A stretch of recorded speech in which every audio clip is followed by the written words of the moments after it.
in your notes to our producer, and that is the market rallied even though the Federal Reserve was fairly hawkish last week, putting December on the table. Is that an important point and potentially a turning signal in this bull market? I think that's exactly right.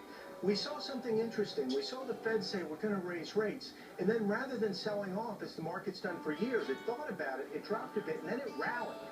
What this says to me is the market is now starting to look at what earnings are actually doing. And when you look at that, they're not great, but in many of the cases, they're much better than expected. So I think there is room to run up a little bit more. 10% would be great.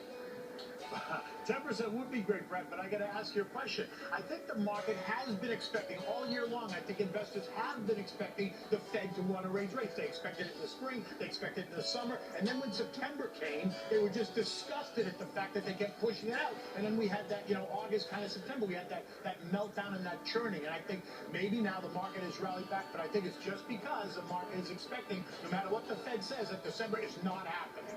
Brad? I think that's a fair point. Certainly, I think a lot of people were disappointed back in September, but look at what's happened. You had this expectation that the economy is slowing, the Fed isn't going to raise rates. Now the Fed has essentially validated the economic recovery is not that bad. You see earnings coming in better than expected. You see a lot of problems around the world not coming to fruition. In other words, things are better than they were. And if you look at valuations, if we just move back up a little bit, that could easily take us to a 5 to 10% gain.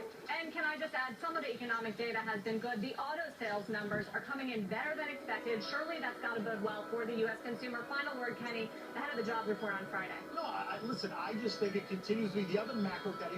You can't base it all on one report. Factory orders came in worse than expected again. Other data keeps coming in kind of mixed. It's lumpy. And so I think, up 10 or 12% in the next 8 weeks. I would love to see it happen. I just don't see how it's going to happen. All right, curb your enthusiasm, Tom Lee. We have him on all the time. Thank you, Kenny and Brad, for weighing in on this debate with the Dow up 92 points, Tyler. Sarah, watch out for Polcari's hands, man. You get in the way. Never